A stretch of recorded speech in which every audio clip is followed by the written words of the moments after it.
Okay जी, next है figure of speeches. इसका भी एमसीक्यू ऑलमोस्ट हर दफ़ा ही आता है। फर्स्ट फिगर ऑफ स्पीच है एलिट्रेशन। एलिट्रेशन का मतलब होता है कि किसी चीज़ की रेपिटेशन आना जुमले के अंदर, ठीक है, और उसके कॉन्सोनेंट साउंड की रेपिटेशन आना। मिसाल के तौर पे जो है हुज वुड्स, ठीक है, सेम साउंड। हिज हाउस, ठीक है, सेम साउंड। सिली, इसी तरह डिफरेंट और भी साउंड्स हैं, जैसे सेम उसकी साउंड आती है कॉन्सोनेंट साउंड्स की।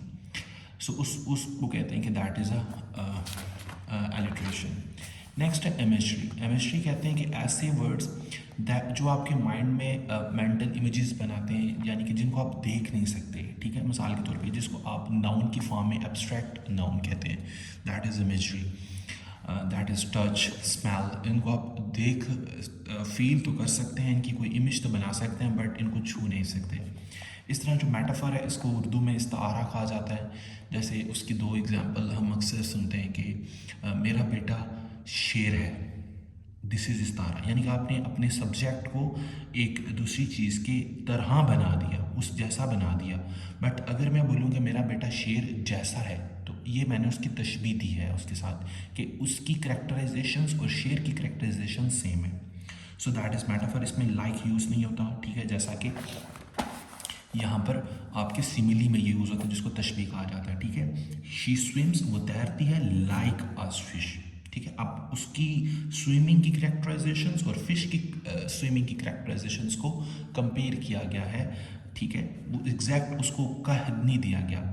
इस तरह पर्सोनिफिकेशन का मतलब होता है कि किसी लिविंग थिंग की कोई खासियत को, उसकी करेक्टराइजेशन को नॉन लिविंग थिंग्स को देना। मिसाल के तौर पे डांस करना जो है, ये एक इंसान की एक जो है करेक्टर है कि ये इंसान डांस कर सकता है। बट यहाँ पर वो कह रहा है जी कैंडल जो कि एक नॉन लिविंग थिंग है, वो डांस करिए। That is obviously not correct, but ये एक जुमले के तौर पे यूज़ कर रहा है कि उसका जो हिलना है वो एक डांस की तरह है, जैसे एक इंसान डांस कर रहा है। So this is the personification. इसी तरह नेक्स्ट जो आपके पास है फ्रेजेस जो आपने पढ़े थे, उसकी भी इसी तरह जैसे आपने अभी एडवर्ब की थी, इसी तरह आपकी फ्रेजेस की भी टाइप्स हैं।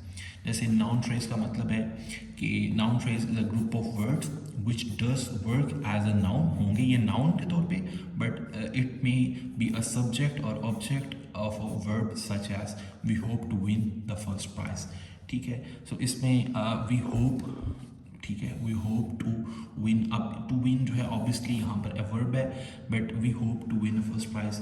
वी होप जो है हम उम्मीद करते हैं कि हम जो है वो फर्स्ट प्राइज जीत जाएं। तो यहाँ पर एक दो तीन वर्ड है, ग्रुप ऑफ वर्ड है जो कि एक्ट एज अ नाउन हो रहे हैं, तो हम उसको कह देंगे कि एक फ्रेज़ है जो कि एक्ट एज अ नाउन हो रही है। इसी तरह एक ऐसी फ्रेज़ जो एक्ट एज अ एडजेक्टिव होती है। मिसाल के तौर पे the shirt of pink colour, ठीक है, the shirt of pink colour.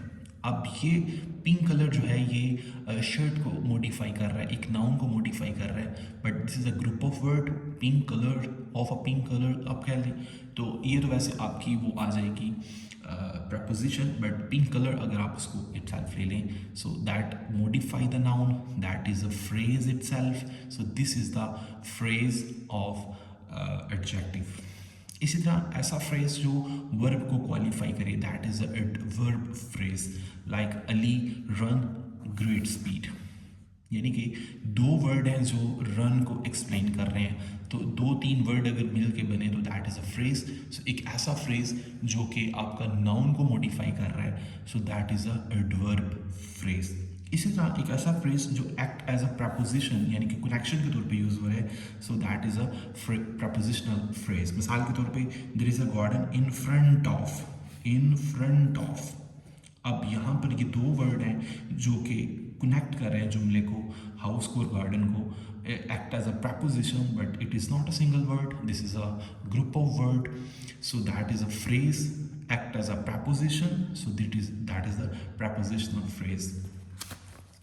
इसी तरह आपके पास पार्टिसिपल फ्रेज क्या हो जाएगा, सेम जैसे पार्टिसिपल का मैंने लास्ट टाइम बताया था कि is chaired as a verb but it function as a adjective to describe a noun. अभी हमने पार्टिसिपल की ही डेफिनेशन पढ़ी थी कि वो होता आपको वर्ब है, बट वो एक्ट लाइक अ एडजेक्टिव होता है। So shirt in a dryer is a jeans hung over your ankle. So इसी तरह एब्सोल्यूट फ्रेज क्या आ जाएगा? Absolute phrase refer to the independent group of word which has separate subject but it has not any finite verb, यानी कि उसके पास कोई finite verb नहीं होता। मिसाल के तौर पे फाइनाइट वर्ब मैंने आपको पहले बताया था कि जिसके जो है वो सब्जेक्ट चेंज होने से आपका वर्ब भी चेंज होता है, बट इसके पास क्योंकि फाइनाइट वर्ब नहीं है तो इसका ऑब्वियसली मतलब इसके पास जो भी वर्ब है वो इनफाइनाइट होगा। जैसे इट बीइंग, अब बीइंग इट हो तब भी बीइंग आएगा, आपका ही हो, चाहे सेकंड काइंड का प्लूरल कोई हो, चाहे दे हो, वी हो, सब में ये बीइंग ही आएगा, ये वर्ब चेंज होने वाला नहीं है। सो यहाँ पर वो कहता है कि it will be the absolute phrase. इसी तरह parenthetical phrase is the one that can be removed from the sentence without sentence losing its base meaning। एक ऐसा आपके पास फ्रेज है जिसको अगर आप रिमूव कर भी दें तब भी आपकी जो जुमले की सेंस है वो वही रहेगी जो पहले थी, रिमूव करने से पहले थी। It is not essential to forming the sentence and usually assessed at the end of the beginning of the sentence as additional segment. मिसाल के तौर पे I bought ice cream last night and it was really good, ये अगर आप ना भी बताएंगे तब भी जुमले की एक सेंस बन रही है कि मैंने आइसक्रीम जो है रात को जो है वो ख़रीदी थी, लाई थी। सो ये एक ऐसा जुमला है जिसको अगर मैं रिमूव कर भी दूँ, ये वैसे ये चीज़ें बहुत इंपॉर्टेंट हैं जब आप प्रेसी लिखते हैं ना बड़ी स्टेजेस पे, फर्स्ट ईयर सेकंड ईयर में, जिसको आप अपनी फर्स्ट ईयर में ही आप लोग पढ़ते हैं, तलखीस उर्दू में कहते हैं और इंग्लिश में इसको प्रेसी कहते हैं। वहाँ पर ये वाली जो आपकी फ्रेज़ की प्रैक्टिस है वो बहुत इंपॉर्टेंट हो जाती है, जहाँ पर आपने अपने बड़े से पैरे को शरिंक करना होता है, तो वहाँ पर ये बहुत हेल्पफुल होती है। अभी तक तो आपने तशरीहें की हैं जिसमें आप छोटी सी चीज़ को एक्सपैंड करते हैं, बट अब फर्स्ट ईयर सेकंड ईयर में जब आप जाएंगे तो वहाँ पर उर्दू में जो है तलखीस होती है और इंग्लिश में प्रेसी होती है, और बहुत बड़े लेवल पर भी ये चीज़ें यूज़ होती है। वहाँ पर यहाँ इस ऐसी फॉर्मेशन, इसकी प्रैक्टिस बहुत मैटर करती है कि बहुत सी ऐसे सेंटेंसेस आते हैं जिसको आपको श्रिंक करना पड़ता है, तो वहाँ पर ये प्रैक्टिस बहुत मैटर करेगी। इसी तरह लास्ट वन है opposite phrase, when joining two sentences with the help of defining clause, it become phrase in opposition। it usually occur in the middle or end of the, या तो it middle में use होती है या end of the sentence use होती है।